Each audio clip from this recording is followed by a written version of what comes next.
who spill the blood of the innocent. They say, but I love your Torah. He keeps going on and on about it. And the Torah is God's protection around us humans, because He really does care about us. And it's like the child and the stove. You tell the child, don't put your hand on the hot stove. Why? Well, it's going to burn your hand, you know. It's not that, you know, you're being this big tyrannical rule, you know, authoritarian. It's that, you know, well, you don't want a child to burn their hand. God's being the same way. Don't eat the pig. That's the first reason why we obey, because God said so. You know, the pig is not food. It's not kosher, not kashrut. But, and you look at the pig, well, you see, wow, it's a scavenger. Meaning, it does not eat clean things, does not go out and forage for the good plants and stuff. It eats the dead, it eats the dying, it eats the sick, the decaying, nasty stuff. It's basically, its job is like a sewage thing, to eat all the dead and dying and stuff like that. In fact, in ancient civilizations, they used the pig for the sewage, to clean up areas. And if you look at the pig doesn't sweat. So all those chemicals, all those parasites, because you know, they roll around in the mud, and feces and who knows what else, they don't sweat. And if you notice, when you sweat, it smells, it reeks. Why does it reek? Because it's the toxins on the inside coming out.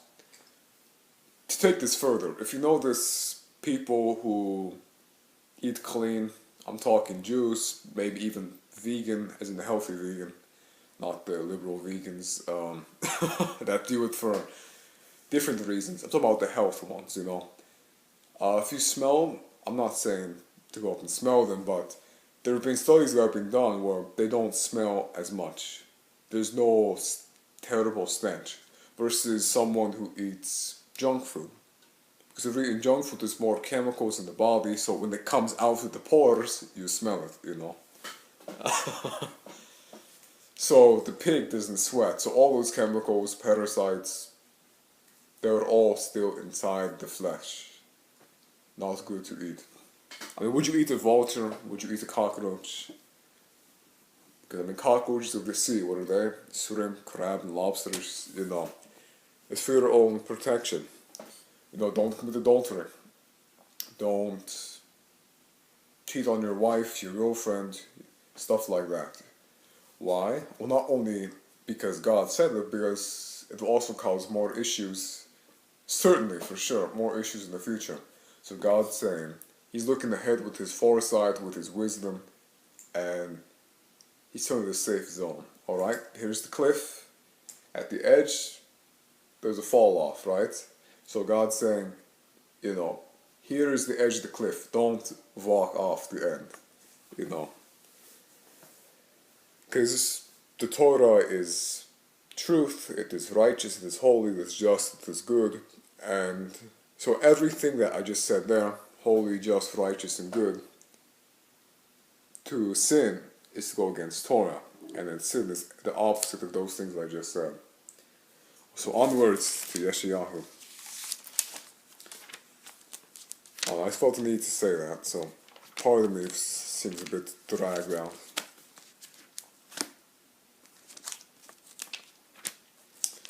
Yeshayahu. There we go.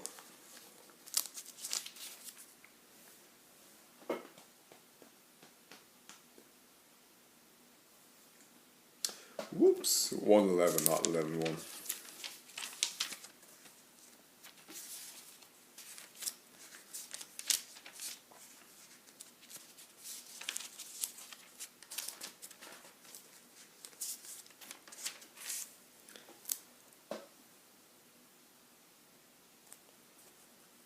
Alright, this is very short, right? We're at 11. And so, what this is going on about is that, well, sacrifices, we know that they're in the Torah. And we know that they existed before God gave the Torah to Moshe on Mount Sinai. How do we know this? Well, in the Torah, when Noah after the flood, it says he made a sacrifice, and the aroma was pleasing to God. So it says God, obviously, we can infer from it that God takes delight in sacrifices, right? But it's saying in Yeshayahu, Isaiah, let's read what he says here. Why are all those sacrifices offered to me? This is Adonai. Adonai is Hebrew for the Lord, as in God. I'm fed up with burnt offerings of rams and the fat of fattened animals. I get no pleasures from the blood of bulls, lambs, and goats. Thus you come to appear in my presence. But what? But who asked you to do this? To trample through my courtyards. Stop bringing worthless grain offerings. They are disgusting incense to me. So he's very offended here. Rosh Hodesh, the beginning of the month. Shabbat, holding convocations. I can't stand evil together with your assemblies. Everything in me hates your Rosh Hodesh and your festivals. They are a burden to me. I am tired of putting up with them. Exclamation. He's really expressing how upset he is. He says, I can't stand with your assemblies. Everything in me. Now God is limitless, so everything in his limitless is upset here. When you spread out your hands, the Kohen, I will hide my eyes from you. No matter how much you pray, I won't be listening, because your hands are covered with blood. Wash yourselves clean. Get your evil deed out of my sight. Stop doing evil. Learn to do good. Seek justice. Relieve the oppressed. Defend the orphans. Plead for the widow. Come, says Adonai. Let's talk this over. Right. Even if there's sins like scarlet. Let me stop right there. So, the point is sacrifices, the Shabbat, the festivals, they're all in the Torah and they're all good. But he's going off at the end saying, learn good, abandon evil. Because the reason why people were doing them was not from the heart, alright? When Noah came off the ark and he made the sacrifices, to the offerings to God, it was from a sincere, pure, genuine heart, alright? He wasn't trying to do it to please other people. He wasn't trying to do it to personal gain. He honestly was thankful to God and wanted to let God know that he appreciated him and made a sacrifice. If you read all throughout the Torah, the Tanakh, Solomon, David, they made sacrifices and God accepted them and was very pleased with them. But here, the people, they're doing it out of not the pure heart that they love God. They're doing it just because it's written, just because to appease people, just because it looks holy. And the reasons like this, but the reasons are not sincere. Now, this is like a relationship, alright? Remember when we talked earlier saying that God, the Torah, and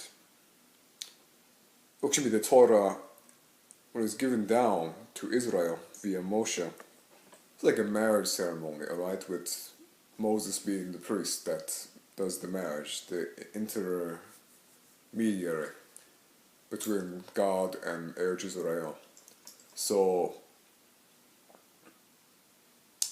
this is like a relationship. He's saying, look, I'm tired of putting up with them, alright? If you're in a relationship with someone, and they're doing things that they're doing things just to do them. Let's say it's a man and a woman, and they give flowers, chocolate, they write cards, kisses, whatever. But it's not sincere. It's not truthful. It's not out of a loving heart. People can tell, alright? They can put on as many plasters as they want to try and pretend things are well, but people know, they can tell.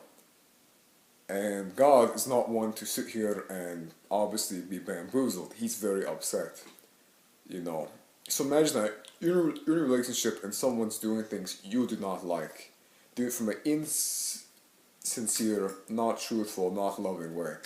Wouldn't you be upset? That's why God is very upset here. because, you know, Rosh Chodesh being the month, the festivals, the Shabbat, they're very good